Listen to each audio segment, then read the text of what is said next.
Magnetism.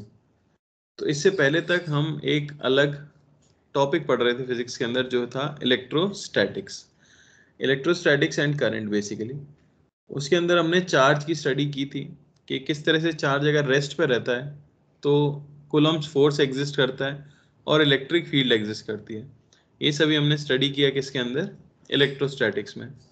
वहाँ हमें ये भी पता चला कि किसी रीजन में अगर इलेक्ट्रिक फील्ड है तो वहाँ पर एनर्जी भी होगी। आपने इलेक्ट्रोस्टैटिक एनर्जी डेंसिटी डिफाइन की थी। आगे चल के हमने एक ऐसी डिवाइस के बारे में पढ़ा जो कि इलेक्ट्रिकल एनर्जी को स्टोर कर सकता है, जो था कैपेसिटर। और फाइनली जब एक कंडक्टर के अंदर चार्जेस अगर कांस्टेंट वेलोसिटी से फ्लो करने लग जाते हैं तो किस तरह से करंट प्रोड्यूस होता है, और करंट के सर्किट्स के बारे में हमने पढ़ा। अब हम जो डील करने वाले हैं वो करने वाले हैं मैग्नेटिज्म में। मैग्नेटिज्म यानी कि मैग्नेट्स और मैग्नेटिक फील्ड, ठीक है ना। बेसिकली इलेक्ट्रोमैग्नेटिक फोर्सेस नेचर के अंदर पाए जाते हैं। तो इलेक्ट्रोमैग्नेटिक फोर्सेस ऐसे फोर्सेस जिनमें इलेक्ट्रिकल फोर्सेस भी होते हैं और मैग्नेटिक फोर्सेस भी होते हैं। तो अल्टीमेटली क्लास 12th के एंड में आपको इलेक्ट्रोमैग्नेटिक फोर्स निकालना आना चाहिए। तो अभी तक हमने सिर्फ इलेक्ट्रिक पार्ट के ऊपर फोकस किया था, अब हम जो है उसके मैग्नेटिक पार्ट के ऊपर फोकस कर रहे हैं, ठीक है। तो जो टॉपिक है मैग्नेटिज्म, वेटेज की अगर मैं बात करूं तो काफ़ी ज़्यादा इंपॉर्टेंट है जेई में, है ना। और सिंपल टॉपिक है, काफ़ी सारे फॉर्मूले हैं, अगर आपको फॉर्मूला याद रहता है तो कोई दिक्कत ही नहीं होने वाली। साथ ही साथ यहाँ पे राइट हैंड पाम रूल का काफ़ी ज़्यादा यूज हो जाता है ना। और सारी चीज़ें एक दूसरे से लिंक्ड हैं। तो पहले लेक्चर से लेके आखिरी लेक्चर तक हर पिछली चीज़ का आगे जाके यूज आने वाला है, ठीक है। इलेक्ट्रोस्टैटिक से बहुत ज़्यादा कुछ लेना देना नहीं है, इसकी पूरी अलग एक थ्योरी है अपनी। तो मिस मत करना क्लासेस, और जो भी डाउट्स हो वो पूछते चलना, ठीक है। तो देख लेते हैं सबसे पहले मैग्नेटिज्म कितने पार्ट्स में डिवाइड किया गया है अपने सिलेबस के अंदर, है ना। तो सबसे पहले जो चैप्टर हम पढ़ते हैं वो पढ़ते हैं मैग्नेटिक फील्ड। मैग्नेटिक फील्ड, जैसे इलेक्ट्रोस्टैटिक्स में सबसे पहले आपने डिफरेंट डिफरेंट शेप्स की वजह से इलेक्ट्रिक फील्ड निकालना सीखा था, वैसे ही यहाँ पर आप मैग्नेटिक फील्ड निकालना सीखते हो। उसके बाद हम स्टडी करते हैं मैग्नेटिक फोर्स की, मैग्नेटिक फोर्स, ठीक है ना। इसके बाद एक चैप्टर आता है जिसे कहा जाता है इलेक्ट्रोमैग्नेटिक इंडक्शन, इलेक्ट्रोमैग्नेटिक इंडक्शन,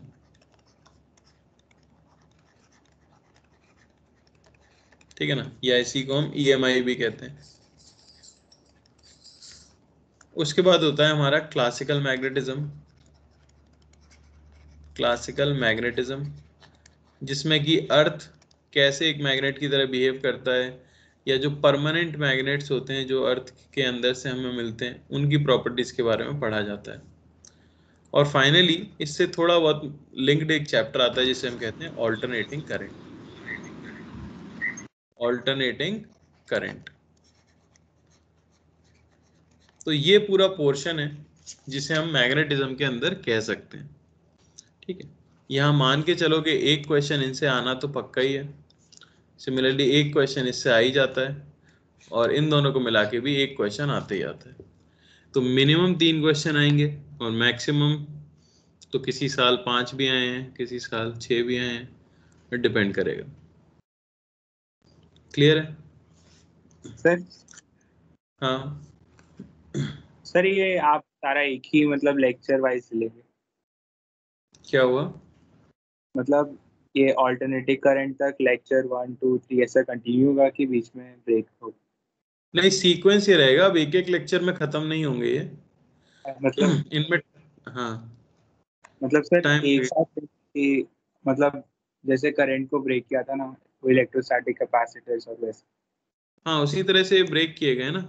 ये पहला वाला मैग्नेटिक फील्ड एंड फोर्सेस होता है, फिर आपका इलेक्ट्रोमैग्नेटिक इंडक्शन अलग एक चैप्टर होता है, और फिर फाइनली क्लासिक मैग्नेटिज्म और ऑल्टरनेटिंग करंट, ठीक है। तो इनको आप डिफरेंट डिफरेंट चैप्टर्स ही मान सकते हो जो मैग्नेटिक फील्ड का पार्ट है, ओके। ठीक है। डिटेल में तो जैसे जैसे आएगा हम पढ़ेंगे। चलो तो स्टार्ट कर लेते हैं पहला चैप्टर, जो कि है magnetic field.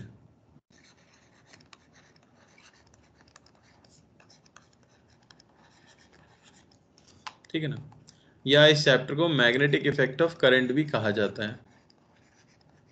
Magnetic effect of current.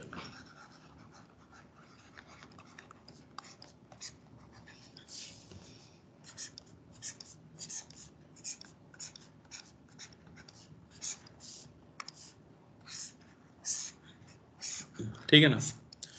चलो तो सबसे पहली चीज कि मैग्नेटिक फील्ड होती क्या है।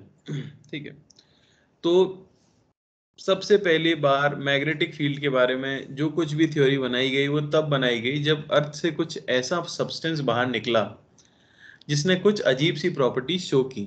वो अजीब सी प्रॉपर्टीज ये थी कि वो कुछ पर्टिकुलर काइंड ऑफ मेटल थे जिन्हें की अट्रैक्ट करती थी। उन सब्सटेंसेस को नाम दिया गया क्या, मैग्नेट्स। और वो कुछ पर्टिकुलर मेटल्स कौन से मटेरियल कहलाए, मैग्नेटिक मटेरियल कहलाए। तो सबसे पहले मैग्नेटिक फील्ड के बारे में जो आप स्टडी करते हो वो करते हो परमानेंट मैग्नेट्स के फॉर्म में ही। पर जैसा कि मैंने आपको बताया, परमानेंट मैग्नेट्स के बारे में हम पढ़ते हैं क्लासिकल मैग्नेटिज्म में आगे चल के, इसलिए यहाँ पे एक हल्का फुल्का आइडिया ले लेते हैं उसके बारे में।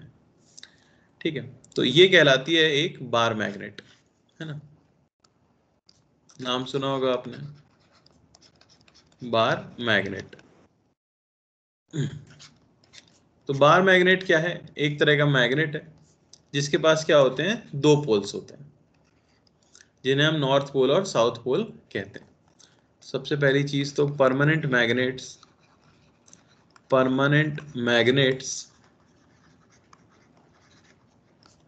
obtained from earth generate magnetic field, generate magnetic field। ठीक है ना, each magnet has two poles, north and south। ठीक है, तो हर बार मैग्नेट के पास दो पोल्स होते हैं, नॉर्थ पोल और साउथ पोल। क्या सिंगल नॉर्थ पोल दुनिया में एग्जिस्ट कर सकता है सिर्फ और सिर्फ, नहीं। No sir. तो मोनोपोल्स ओनली अ सिंगल पोल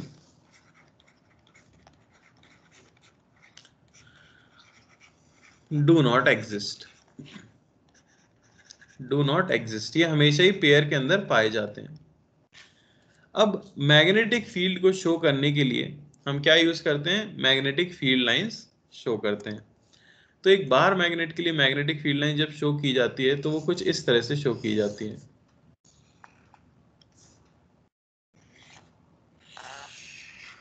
नहीं। तो अगर आपसे पूछा जाए कि भाई मैग्नेटिक फील्ड की डायरेक्शन क्या होती है, तो हम क्या बोल देते हैं, नॉर्थ टू साउथ। बिल्कुल सही।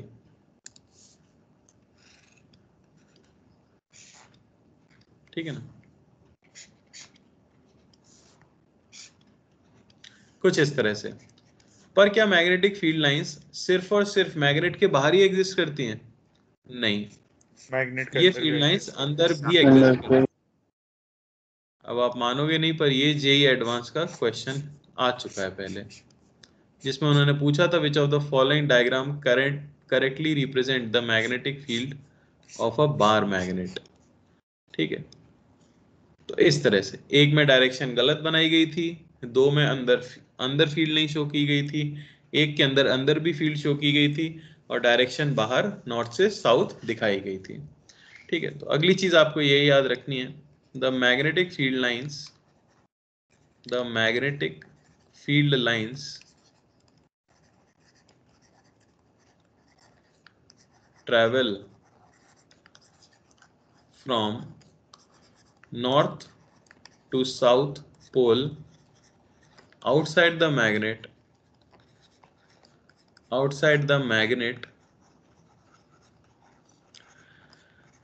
and south to north pole inside it. याद रहेगा या नहीं? यस। अच्छा, सबसे ज्यादा फील्ड स्ट्रॉन्ग कहाँ पे होती है ये भी हम एक्सपेरिमेंटली जानते हैं, ठीक है ना? तो एक जनरल उसके लिए कह सकते हैं कि मैग्नेटिक फील्ड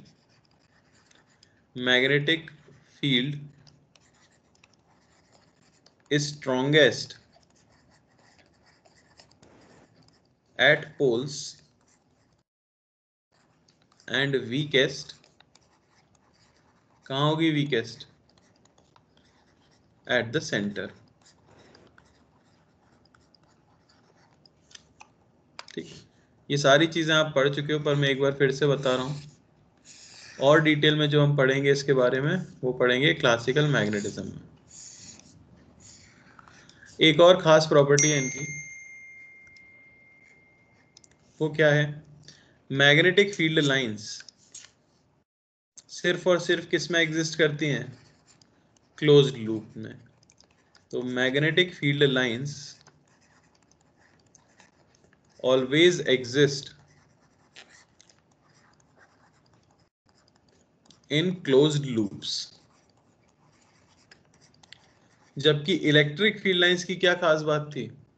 क्लोज लूप कभी भी क्लोज लूप में नहीं एग्जिस्ट करती थी और ये हमेशा क्लोज लूप में एग्जिस्ट करती हैं, ठीक है ना?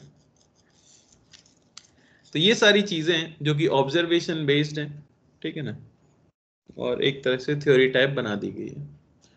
कोई डाउट सर? इंफिनिटी पे नहीं हो सकता जीरो? क्या जीरो? मतलब मैग्नेटिक फील्ड सर इंफिनिटी पे लोएस्ट नहीं हो सकता? इन्फिनिटी पे लोएस्ट नहीं हो सकता मतलब जैसे जैसे दूर जाएंगे तो लोएस्ट हो गई। मैग्नेट के पास अगर बोला जाए कि आप अगर मैग्नेट के ऊपर चेक करना चाहो कि सबसे ज्यादा स्ट्रॉन्ग मैग्नेटिक फील्ड कहाँ है, तो वो पोल्स पे होती है और सेंटर पे वीकेस्ट होती है। वरना तो आप जितना दूर जाओगे उतनी वीक होती जाएगी फील्ड, ठीक है? चलिए आगे देखते हैं properties of magnetic field. Properties of magnetic field.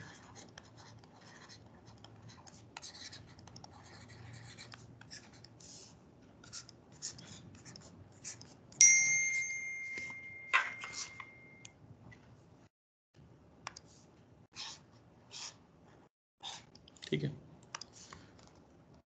सबसे पहली चीज तो मैग्नेटिक फील्ड को रिप्रेजेंट किससे किया जाता है? तो magnetic field is represented by symbol B vector. जैसे इलेक्ट्रिक फील्ड ई वेक्टर होती थी वैसे ही मैग्नेटिक फील्ड आपकी बी वेक्टर होती है। तो मैग्नेटिक फील्ड का सिंबल हो जाता है हमारे पास बी, ठीक है? दूसरी चीज, the unit used to express magnetic field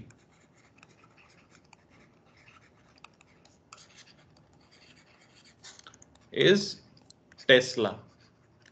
Tesla unit है जो कि हम यूज करते हैं मैग्नेटिक फील्ड को रिप्रेजेंट करने के लिए, ठीक? एक और यूनिट भी है गॉस, तो उनमें आपको कन्वर्जन याद रहना चाहिए। 1 टेस्ला इज 10⁴ गॉस, ठीक है ना? तो गॉस के टर्म्स में भी हो सकता है मैग्नेटिक फील्ड लिखी हो कहीं पर।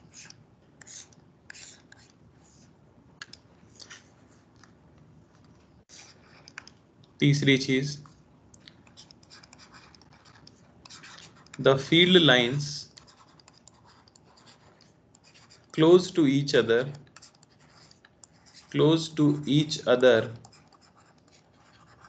represent higher intensity of magnetic field। Higher intensity of magnetic field.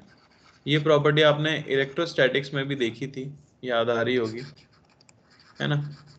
Electric field lines अगर पास पास हों तो वो रिप्रेजेंट करते हैं ज़्यादा strong electric field.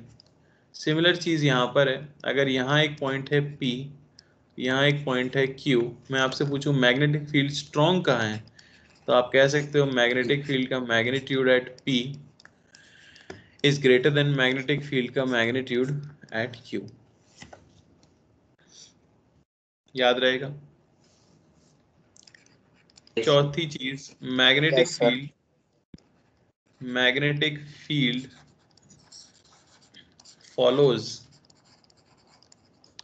the principle of superposition, the principle of superposition, जो कि बड़ा ही सिंपल है। अगर किसी भी जगह पर एक से ज़्यादा मैग्नेटिक फील्ड एग्जिस्ट करती है तो नेट मैग्नेटिक फील्ड कैलकुलेट करने के लिए आप सभी मैग्नेटिक फील्ड्स का क्या कर दोगे, वेक्टर समेशन कर दोगे। Vector summation.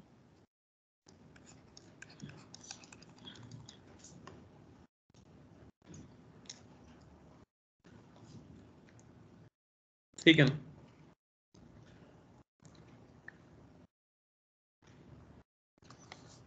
अगला, द मैग्नेटिक फील्ड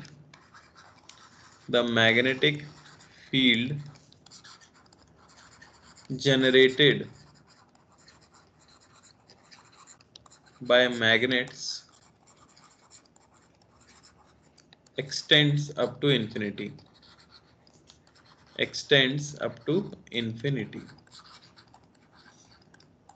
तो ये थी कुछ जनरल बातें मैग्नेटिक फील्ड के बारे में जो हमें याद रखनी होती है।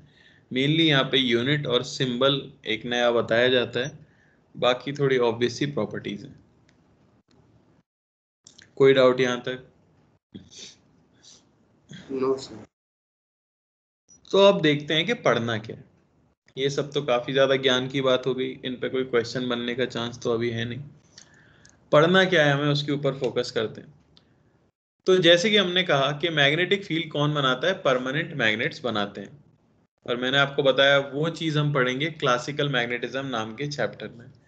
तो यहाँ फिर किसकी मैग्नेटिक फील्ड हमें पढ़नी है, तो यहाँ हमें पढ़नी है करंट की वजह से मैग्नेटिक फील्ड। तो ऐसा क्यों हुआ, कैसे हुआ, वो सब देख लेते हैं। ठीक है, तो मैग्नेटिक फील्ड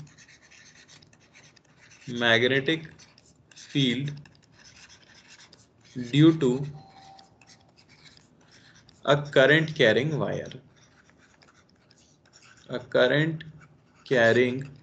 wire,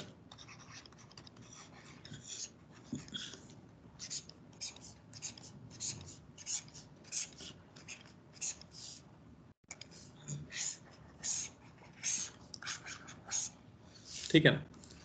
तो इस पूरी कहानी की शुरुआत, ये जो यहाँ पे हेडिंग दी गई है कि एक करंट कैरिंग वायर भी मैग्नेटिक फील्ड जनरेट कर सकता है, इस पूरी कहानी की शुरुआत हुई एक सिंपल से एक्सपेरिमेंट से, जिसका मेन पर्पस ये फाइंड करना था ही नहीं।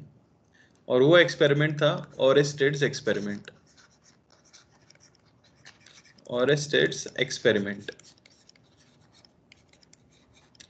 तो इससे पहले तक लोगों को ये पता था कि भाई अर्थ में से कुछ मटेरियल निकलते हैं जो मैग्नेटिक फील्ड जनरेट करते हैं, और अगर आपके पास कोई चार्ज पार्टिकल है तो वो इलेक्ट्रिक फील्ड जनरेट करता है।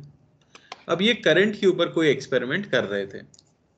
करंट के ऊपर एक्सपेरिमेंट करते हुए इन्होंने ये ऑब्जर्व किया कि अगर एक करंट कैरिंग वायर है और उसके पास में एक मैग्नेटिक कंपास रखा हो,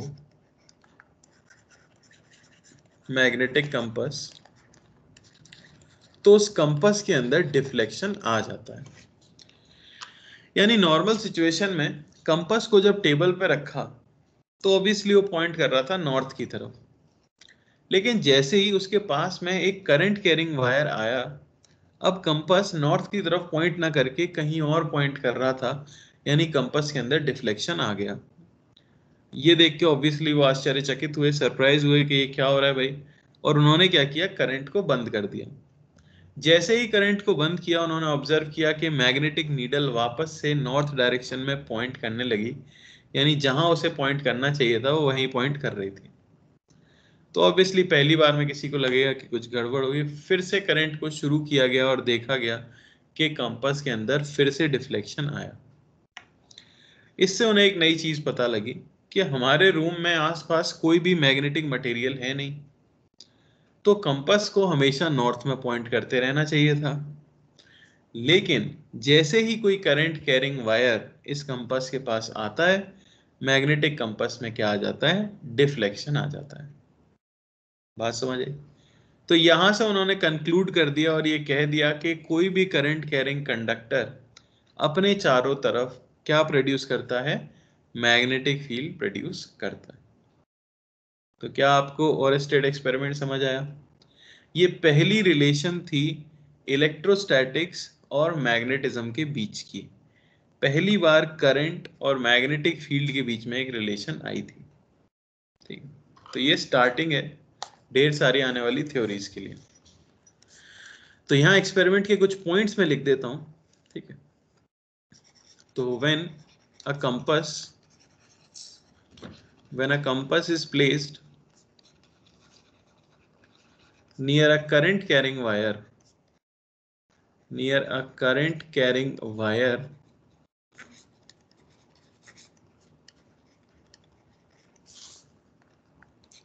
the compass shows deflection similar to when it is placed near a magnet. तो जैसे मैग्नेट के पास कंपास को ले जाने में डिफ्लेक्शन शो करता था, वो वैसा ही डिफ्लेक्शन वो करंट कैरिंग वायर के पास लाने पर भी शो कर रहा था। ठीक है। On stopping the current,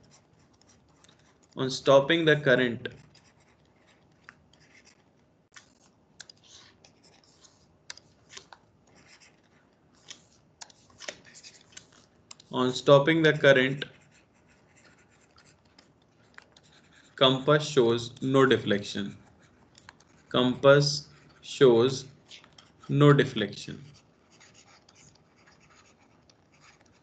तो यहां से जो ऑब्जर्वेशन आई उनके पास,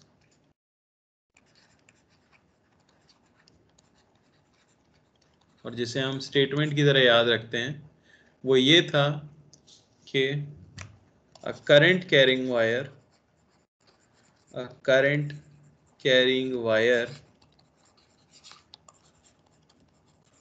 generates magnetic field around it. चलो भाई, कोई दिक्कत इस एक्सपेरिमेंट के अंदर?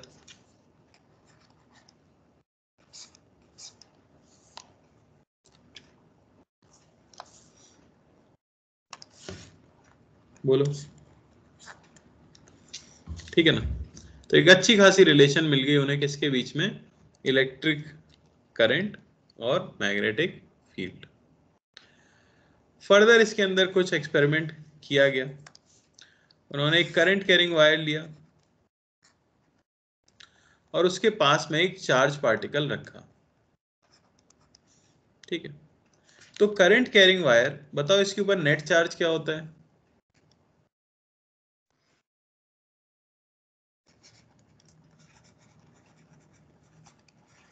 क्या वो सो गए क्या सब?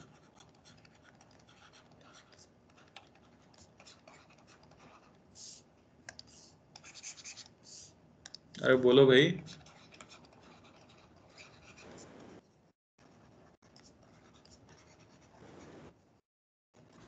सर क्वेश्चन क्या था?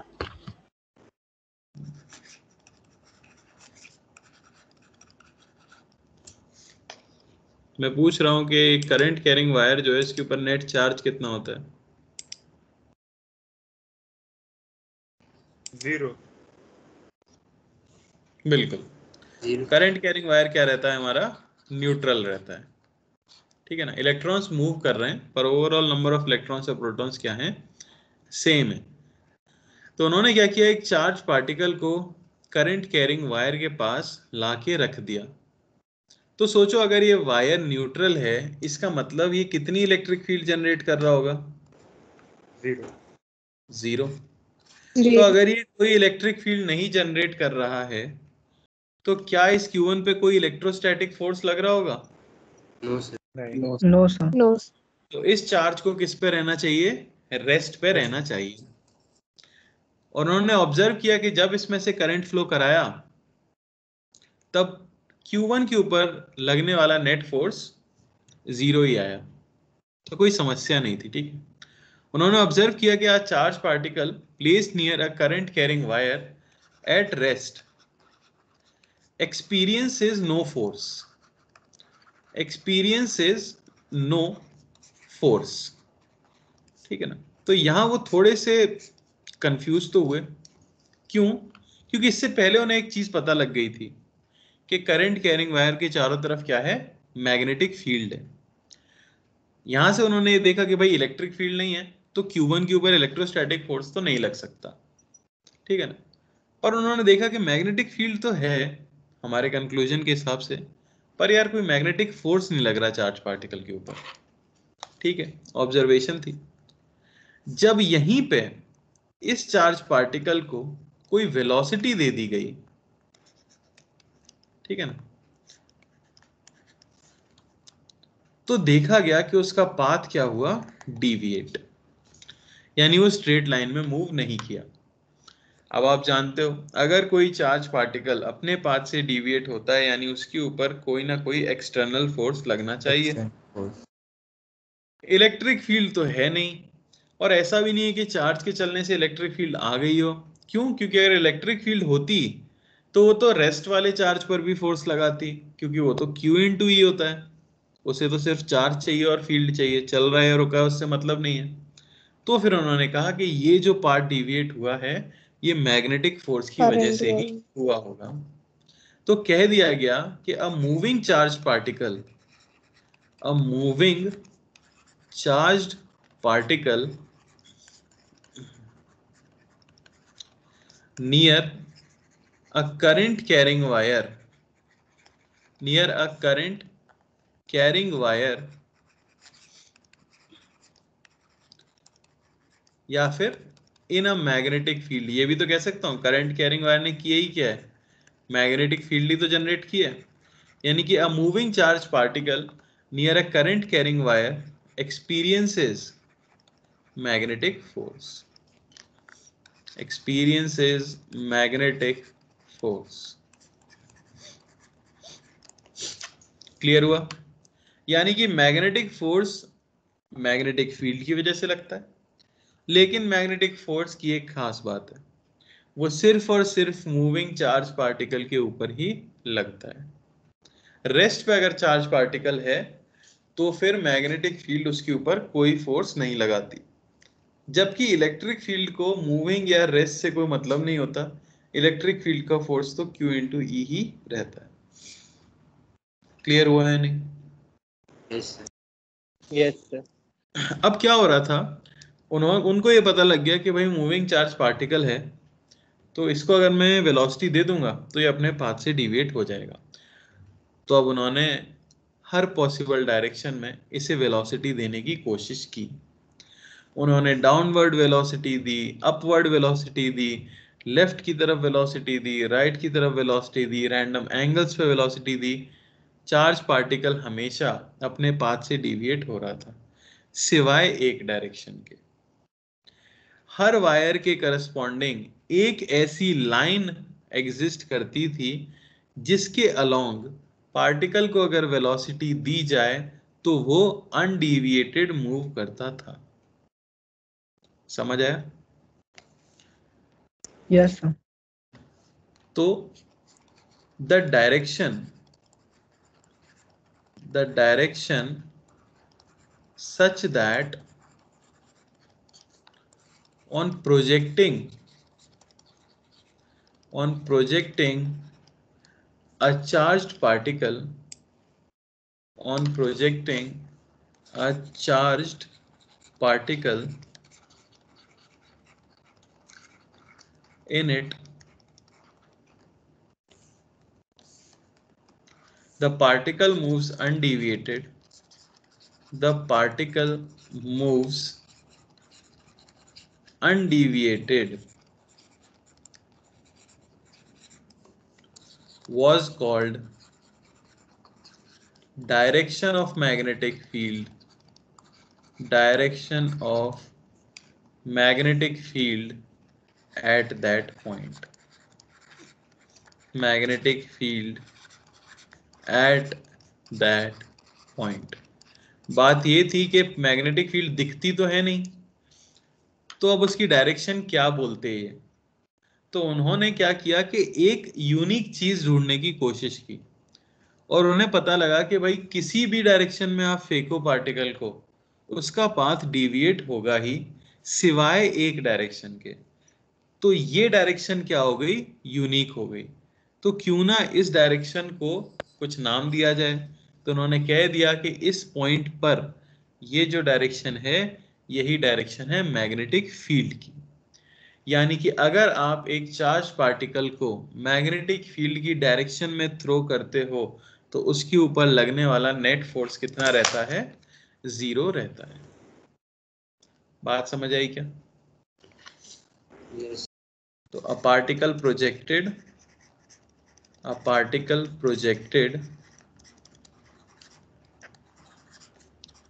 in line with magnetic field experiences no magnetic force।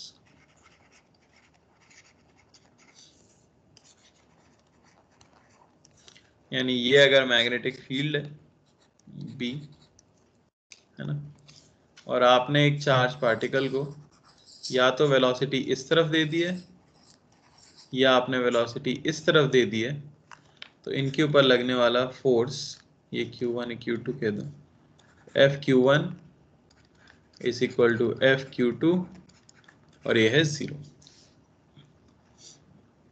Clear? खैर, आपको ये सब चीजें आगे वापस से समझ आ जाएंगी अच्छे से जब हम मैग्नेटिक फोर्स की पढ़ाई करेंगे। अभी तो क्या मैटर करता है, अभी मैटर करती है मैग्नेटिक फील्ड। तो जो इंपॉर्टेंट चीज है वो है सिर्फ ये ऑब्जर्वेशन, और ऑब्जर्वेशन थी कि अ current carrying wire generates magnetic field around it. तो अगला स्टेप लॉजिकल जो था वो यही था कि इस फील्ड की कैलकुलेशन की जाए। ठीक है ना? तो वो कैलकुलेशन करने के लिए एक लॉ दिया गया, जो कि दूसरे साइंटिस्ट ने दिया एक्सपेरिमेंट कर करके, जिनका नाम था बायट-सेवर्ट। तो लॉ का नाम बना बायट-सेवर्ट्स लॉ।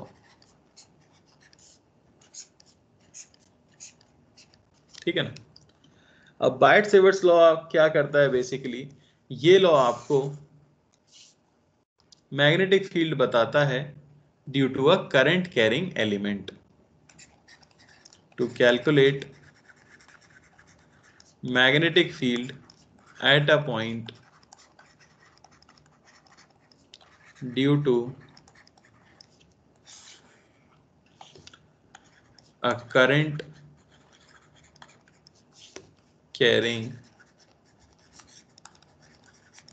wire element। ठीक है ना? तो मान लो कि हमारे पास एक करंट कैरिंग वायर है, इस तरह से कुछ मैं कह देता हूं I, और यहां एक पॉइंट P जिस पर कि आपको मैग्नेटिक फील्ड पता करनी है। तो लॉ कहता है कि अगर इस वायर का एक छोटा सा एलिमेंट कंसिडर कर लिया जाए कुछ इस तरह से, जिसकी लेंथ हो dl।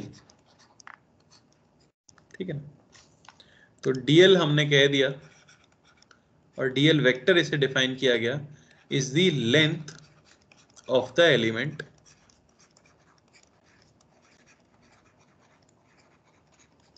ठीक है ना? अब इस एलिमेंट के रिस्पेक्ट में पॉइंट P का जो पोजीशन वेक्टर है उसे मैं कह सकता हूं R। तो आर वेक्टर क्या हो गया, ध्यान से देखना, ये सब काम आएगा। आर वेक्टर है position vector of P with respect to element. P वो पॉइंट है जहां पे मैग्नेटिक फील्ड आप निकालना चाह रहे हो। अच्छा, डीएल एक वेक्टर बताया है, तो डीएल की डायरेक्शन क्या लेनी है, direction of current, direction of current. DL की डायरेक्शन हम डायरेक्शन ऑफ करंट लेते हैं। तो डीबी अगर मैं कह देता हूं स्मॉल मैग्नेटिक फील्ड जनरेटेड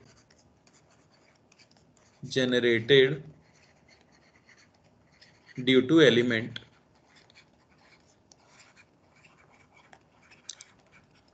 तो लॉ कहता है कि dB is equal to mu not upon 4 pi I dl cross r by r cube. ये है बायट-सेवर्ट्स लॉ।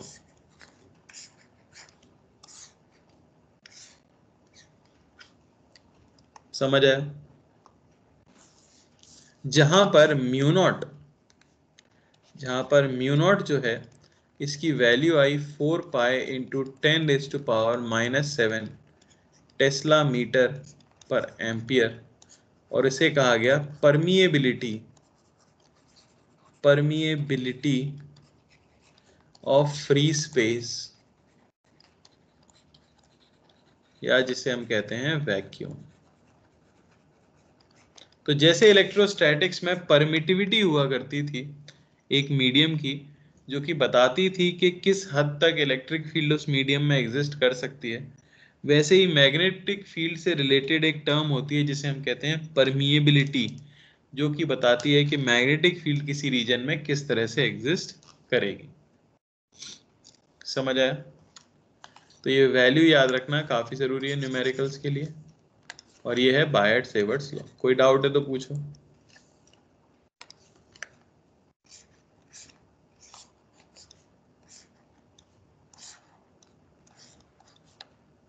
सर मैग्नेटिक फील्ड का डायमेंशन क्या होता है?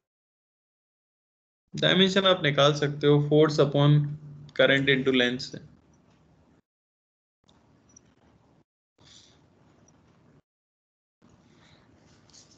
समझ आया? निकाल लो। Yes sir. Force by I into L, सब तो फॉर्मूले से निकल जाता है, आसान चीज है। कॉपी हो गया? Yes sir. Biot Savart's law.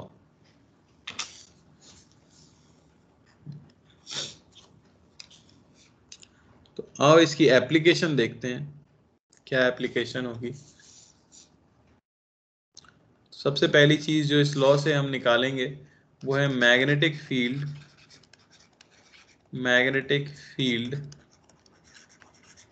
Due to a finite wire.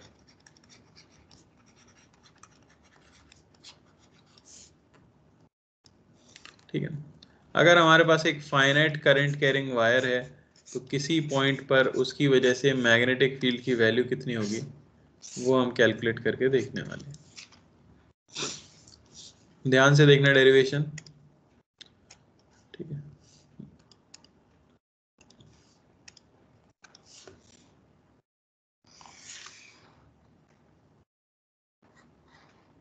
तो मान लो कि ये हमारा करंट कैरिंग वायर है, और यहाँ है हमारा कोई पॉइंट P जहां पर आपको मैग्नेटिक फील्ड कैलकुलेट करनी है। ओके, हमने टॉप एंड को पॉइंट P से कनेक्ट किया, फिर बॉटम एंड को पॉइंट P से कनेक्ट किया, और पॉइंट P से एक परपेंडिकुलर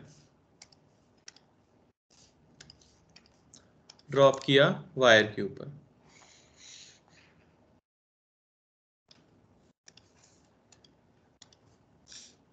ठीक है,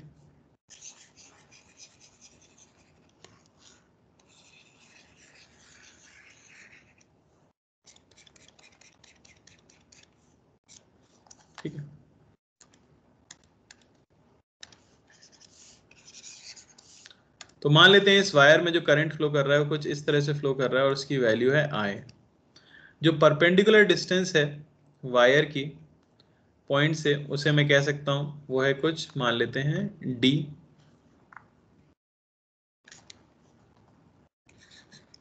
ये डिस्टेंस है D, तो D हो गई आपकी परपेंडिकुलर डिस्टेंस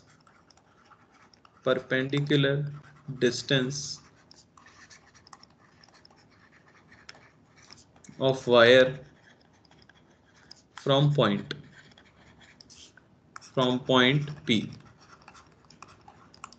ओके, वायर के टॉप को जब आपने कनेक्ट किया है तो नॉर्मल से परपेंडिकुलर से वो कुछ एंगल बनाता है θ1, और जब बॉटम को कनेक्ट किया है तो वो एंगल बनाता है कुछ θ2।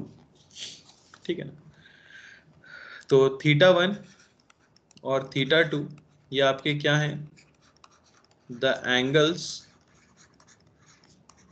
Made by line joining top and bottom end of wire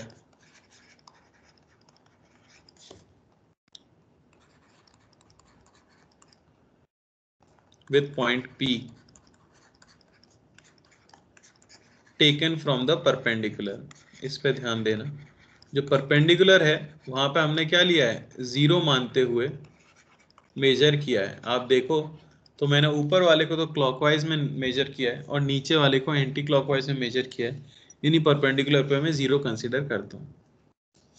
ठीक है, तो अब इसकी वजह से मैग्नेटिक फील्ड हमें बतानी है P पॉइंट पे कितनी आएगी। तो उसके लिए ऑब्वियसली आपको क्या करना पड़ेगा, एक एलिमेंट चूज करना पड़ेगा। ठीक है, तो एलिमेंट चूज करने के लिए हमने क्या किया, हम किसी एंगल थीटा पे गए, गलत चले गए, नहीं, हम किसी एंगल थीटा पे गए और हमने डी थीटा थिकनेस का एक एलिमेंट कंसीडर किया।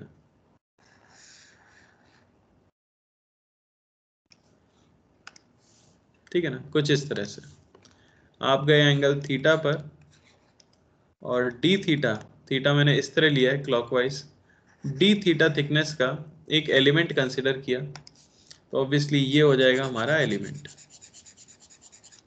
ठीक है, इसे दूसरी तरह से डिस्क्राइब करने के लिए मैं ये भी कह सकता हूं कि मैं यहां से y डिस्टेंस ऊपर गया,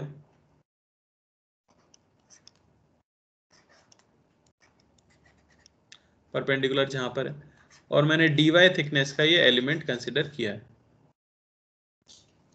ठीक है ना, कुछ रिलेशंस बना लेते हैं। सबसे पहले हमें दिख रहा है tan थीटा, ये जो है ये आप कह सकते हो y बाई डी, या y is equal to D tan theta, ये मैं कह सकता हूं।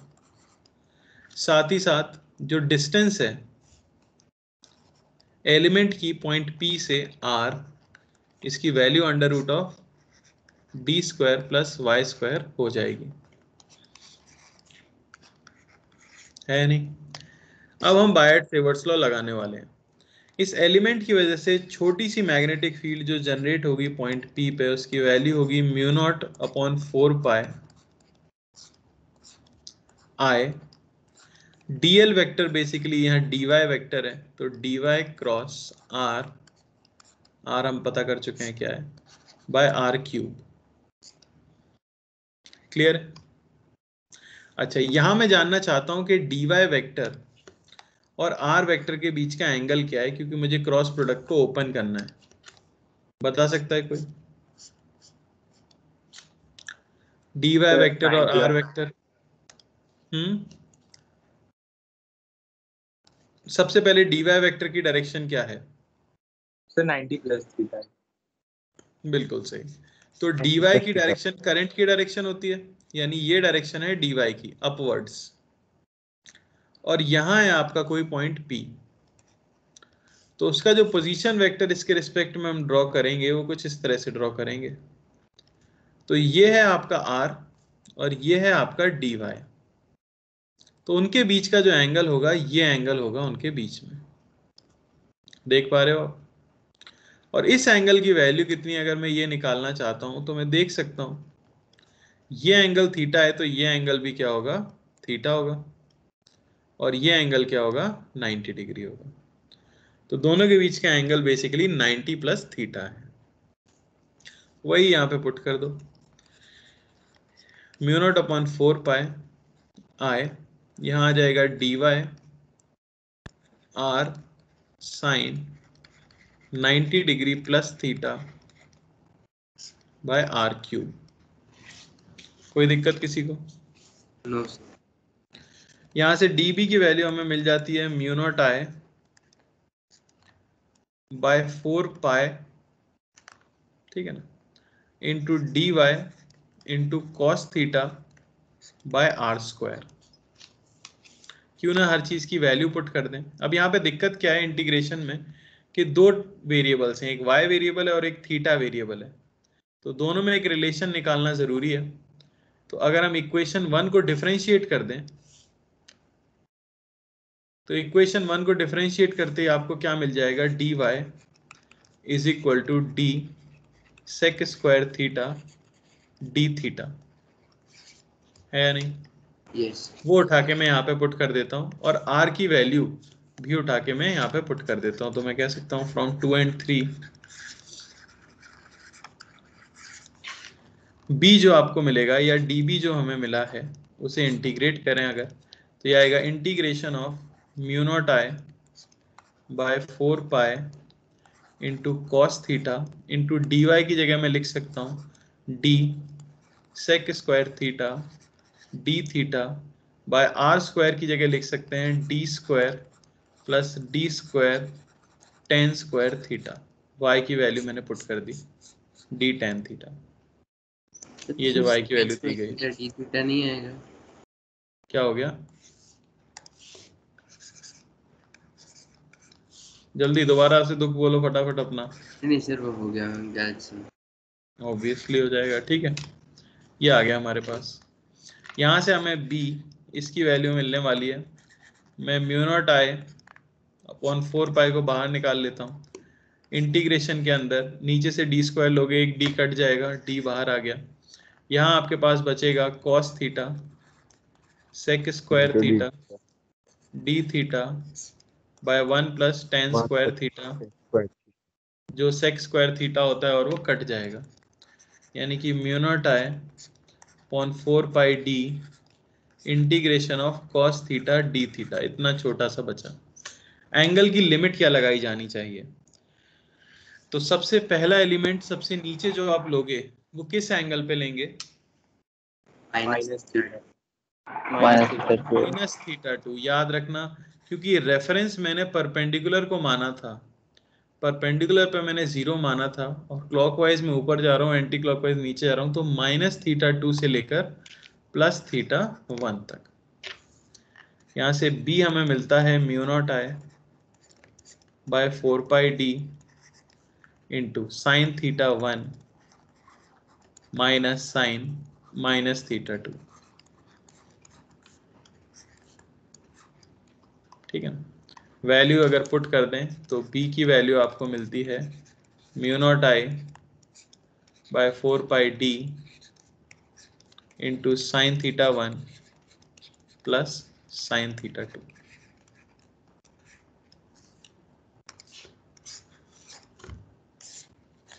ये है पहला फॉर्मूला जो आपको रट लेना है एकदम भयंकर तरीके से। इसमें याद क्या क्या रखें? याद आपको रखना है theta 1 and theta 2 lie on opposite sides of the perpendicular drawn। जो परपेंडिकुलर आपने ड्रॉ किया होगा उसके एक साइड पे टॉप होना चाहिए वायर का और एक साइड पे बॉटम होना चाहिए, तभी थीटा 1 पॉजिटिव और थीटा 2 नेगेटिव होना चाहिए। तो ये हमारा फॉर्मूला वैलिड है। कोई दिक्कत डेरिवेशन के अंदर किसी को?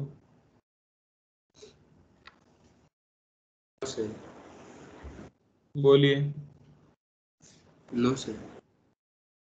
तो इसी के कुछ डायरेक्ट रिजल्ट्स हैं जो हम याद रख लेते हैं, ठीक है। जैसे field due to an infinite wire,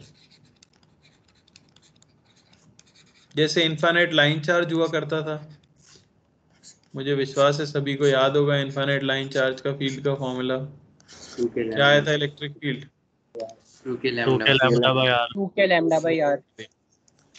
बहुत बढ़िया।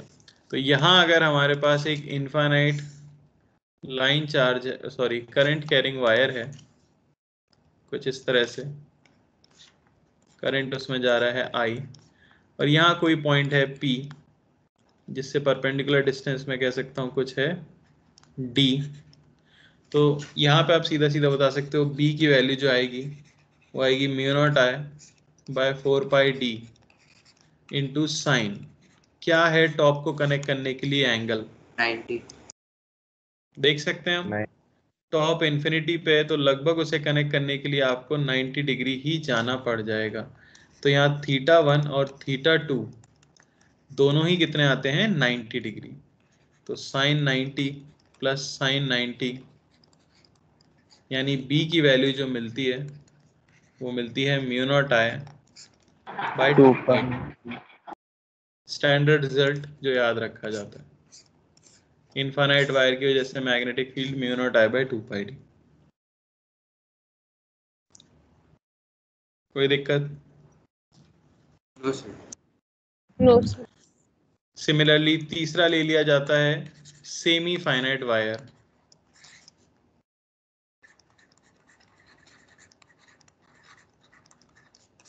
इलेक्ट्रिक फील्ड में दो फील्ड आई थी due to semi finite wire, है या नहीं? यस सर, पैरेलल और परपेंडिकुलर। पैरेलल और परपेंडिकुलर दोनों की value k lambda by r। खैर ऐसे क्या रिवाइज करते रहोगे तो वो भूलोगे नहीं। यहाँ पे भी देख लेते हैं, अगर हमारे पास एक सेमी फाइनाइट वायर है ना, कुछ इस तरह से, तो सेमी फाइनाइट के लिए याद रखना पॉइंट P से जो परपेंडिकुलर ड्रॉप किया जाए वो वन ऑफ द एंड्स के ऊपर गिरना चाहिए, तभी उसे हम सेमी फाइनाइट कहते हैं। याद है या नहीं? तो इसमें θ1 की वैल्यू क्या होगी, टॉप को कनेक्ट करने के लिए परपेंडिकुलर से कितना एंगल घूमना पड़ेगा? 0, क्योंकि पहले से ही टॉप कनेक्टेड है, जबकि बॉटम के लिए 90 डिग्री। तो B जो हमें मिलता है वो मिलता है mu not I upon 4 pi D sine 0 plus sine 90, या B की वैल्यू हमें मिल जाती है mu not I upon 4 pi D, या इनफाइनाइट का आधा, इस तरह से भी याद रख सकते हैं। ठीक है, याद बस आपको क्या रखना है कि सेमी फाइनाइट होने के लिए the normal from point P, the normal from point P must fall at one of the ends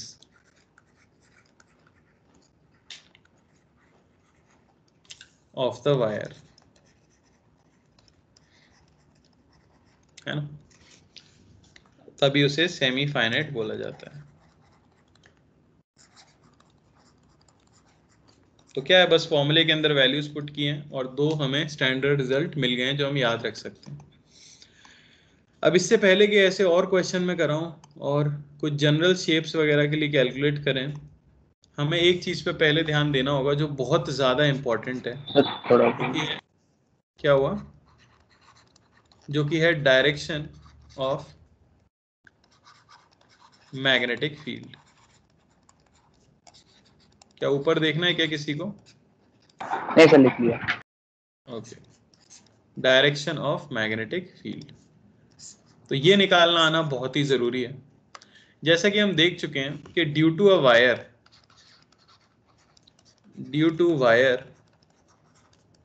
field is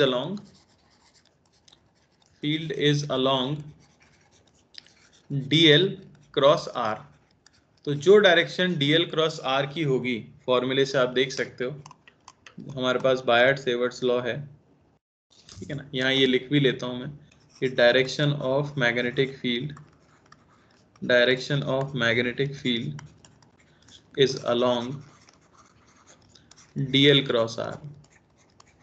तो जो डायरेक्शन dl क्रॉस r की होगी वही डायरेक्शन मैग्नेटिक फील्ड की भी होगी, है ना। तो यहाँ पे dl क्रॉस r की डायरेक्शन निकालना बहुत ही जरूरी है। तो अब देखो, कुछ लोगों को राइट हैंड थंब रूल आता होगा, तो प्लीज वो उसी को यूज करो, कोई दिक्कत की बात नहीं है। मैं यहाँ पे एक बार आपको राइट हैंड पाम रूल कैसे यूज करते हैं वो करके दिखाने वाला हूँ, और मैं जनरल दिखा रहा हूँ क्योंकि इस चैप्टर में कई सारे फॉर्मूले, ऑलमोस्ट सारे ही फॉर्मूले क्रॉस प्रोडक्ट के फॉर्म में होंगे और सभी में डायरेक्शन निकालना बहुत जरूरी होगा। तो मैं सिर्फ एक बार आपको बता रहा हूँ कि हम कैसे यूज करने वाले हैं, है ना। तो direction of A cross B हम ये निकालना सीख रहे हैं। कुछ लोग तो हैं क्लास में जिन्हें नहीं आता है, या सबको आता है? आता है। आता है सर। सबको आता है? राइट हैंड कोई तो होगा जिसे नहीं आता होगा। खैर मैं एक बार बता देता हूँ, वरना बाद में कोई बोलेगा। आता है तो बहुत बढ़िया बात है, फटाफट हो जाएगा।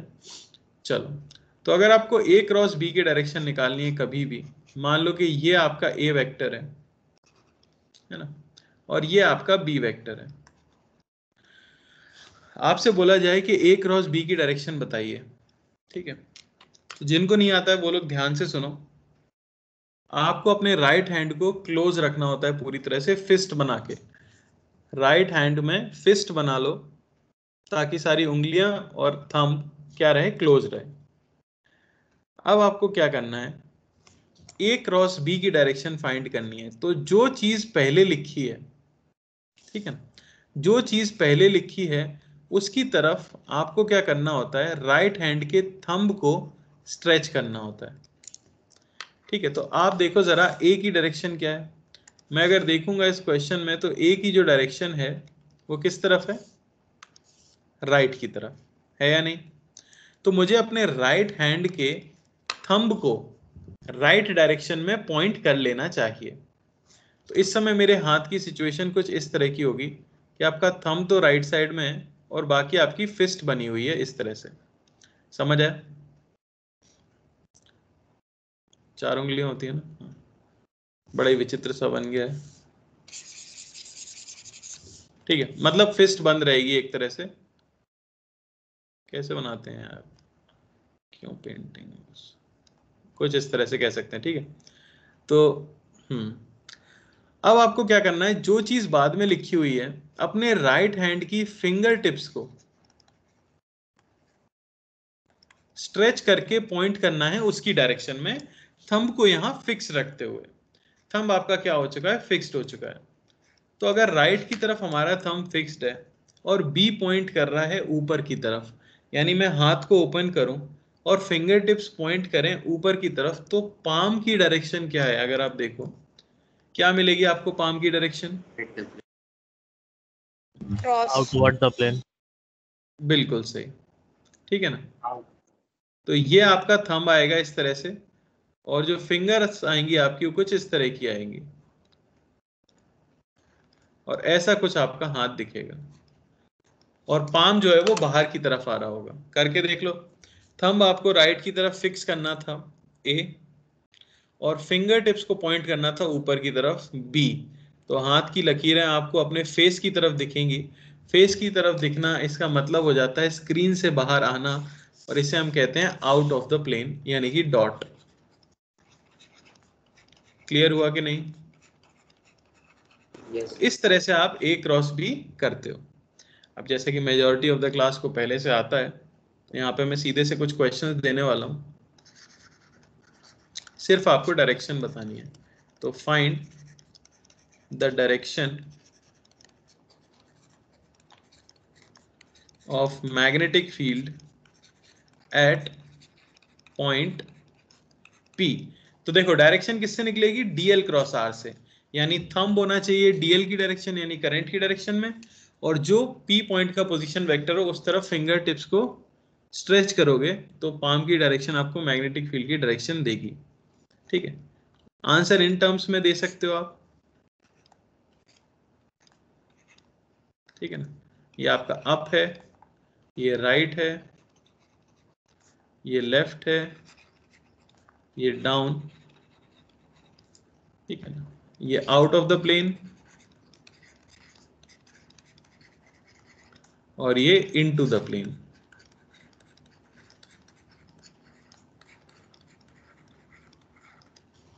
सही है। Yes. चलो लिख लेते हैं क्वेश्चंस। आंसर मत देना, मैं एंड में पूछ रहा हूँ एक एक बच्चे से, जिस जिसका होता जाए वो अपने पास आंसर लिखते जाओ बस। ये आपका करंट, यहाँ आपका पॉइंट।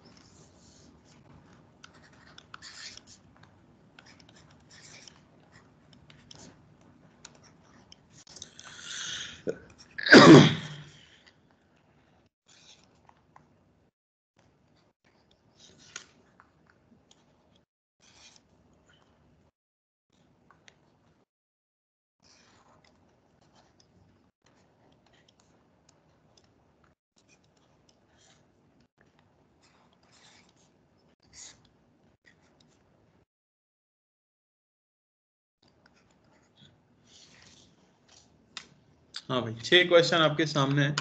डीएल क्रॉस आर, इसकी डायरेक्शन आपको बतानी है।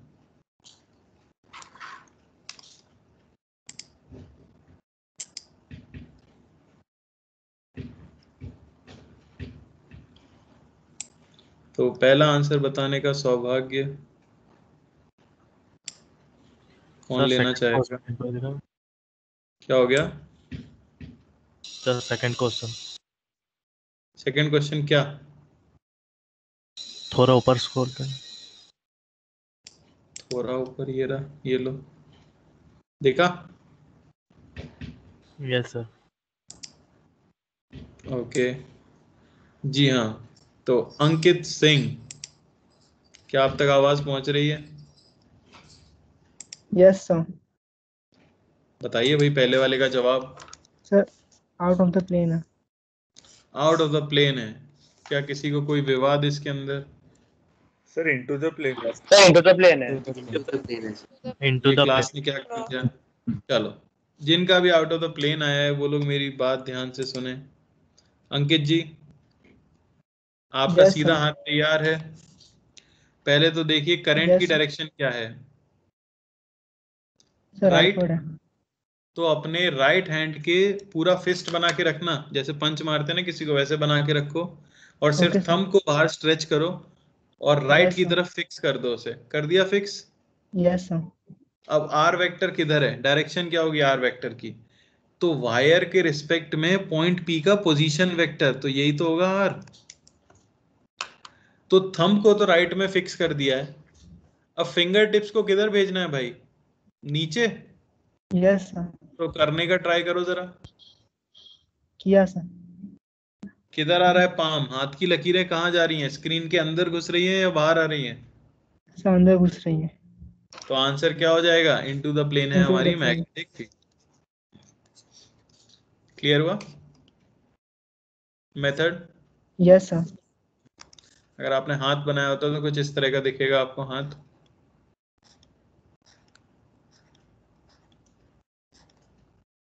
है ना? यहाँ पे आपको नेल्स दिख रहे होंगे, यस सर। पीछे वाला पोर्शन, तो हाथ कहाँ चला जाएगा? अंदर। ओके चलिए बढ़िया। इसके बाद हमारे पास अगले उम्मीदवार दर्पण, सेकंड का बता दो भाई। Sir into the plane. Second का इनटू द प्लेन, किसी को ऑब्जेक्शन इसमें? No sir. No sir. No sir. ये है आर वेक्टर, तो थंब आपको पुट करना था इस तरफ, फिंगर टिप्स पॉइंट करनी है उस तरफ। डीएल क्रॉस आर ये भी आ जाएगा इनटू द प्लेन, बिल्कुल सही आंसर। किसी को डाउट है तो मैं डायग्राम बना के दिखाऊं? हाथ कैसे रखेंगे? सिर्फ हाँ बोलना है आपको, मैं बता दूंगा। नहीं है, बढ़िया। काफी होशियार बैच है। थर्ड पे हैं डाउनवर्ड आएगा। किसी ने बता ही दिया। थर्ड वैसे तो ध्रुव तुम्हारा क्या आ रहा है? ध्रुव शर्मा। सर मैं कर रहा हूँ अभी। तो करो, इसमें कितना टाइम लगेगा? हाथ ही तो सेट करना है बस।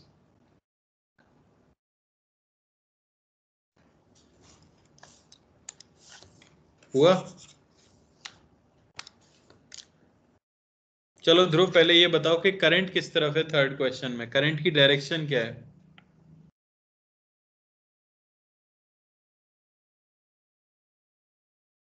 सर बेटा आंसर स्टेशनरी है। स्टेशनरी नहीं होता, इसका मतलब होता है करंट इनटू द प्लेन है, अच्छा स्क्रीन के अंदर घुस रहा है, ठीक है ना? Okay sir. तो ये करंट हो गया। आर वेक्टर की डायरेक्शन क्या होगी बताओ? आर वेक्टर राइट तरफ। राइट की तरफ। तो आपको थंब तो स्क्रीन के अंदर घुसा लेना है, ठीक है ना? थंब को पॉइंट करो इनटू द स्क्रीन और फिंगर टिप्स को पॉइंट किधर करोगे? राइट की तरफ। तो बताओ यस। आपका पाम किधर आ रहा है? नीचे बिल्कुल नीचे। वही आंसर है, डाउन हमारा आंसर है। Okay sir. Magnetic field. अरे क्लियर हुआ क्या? Yes sir. चलो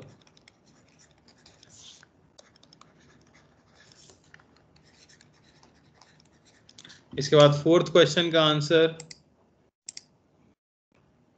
आदित्य बता दो। Sir right hand side. Right hand side fourth का बिल्कुल सही। थंब पॉइंट करेगा बाहर की तरफ, ये है आपका आर वेक्टर नीचे की तरफ। तो आई क्रॉस आर अगर आप करते हो तो मैग्नेटिक फील्ड आती है राइट की तरफ। किसी को डाउट इसके अंदर? सर बढ़िया। Question number 5।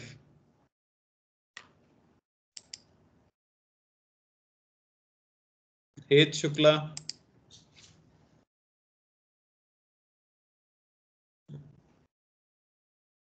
Shukla ji. Out of the plane आएगा। आउट ऑफ द प्लेन आएगा, बहुत ही सही जवाब।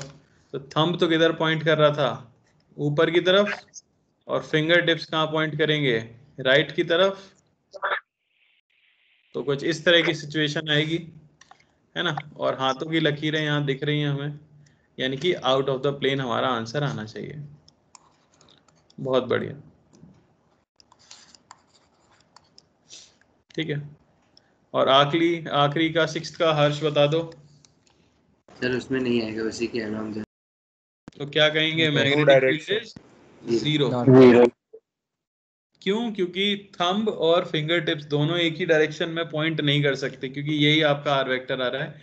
या आप लॉजिकली सोचो, cross product of parallel vectors कितना आ जाता है? जीरो। तो हम कह देंगे कि DL vector is parallel to R vector, so DL cross R इसकी वैल्यू क्या हो गई? Zero vector. तो मैग्नेटिक फील्ड नहीं आएगी। क्लियर हुआ? यस तो सर। सिर्फ यही नहीं, Yes, आगे sir. जितने भी फॉर्मूले आने वाले हैं उन सभी फॉर्मूले के अंदर ये सब यूज होने वाला है, राइट हैंड पाम रूल। तो इसकी प्रैक्टिस अच्छे से रखनी है, काफी तेजी से हो जाना चाहिए ये। ओके चलो। Okay, sir. तो कल की क्लास में तो अपना डिस्कशन होगा, और उसके बाद वाली जो भी क्लास होगी उसमें हम इसे कंटिन्यू करेंगे, है ना? एक बार पढ़ के आना, कोई डाउट हो तो पूछ लेना। ओके।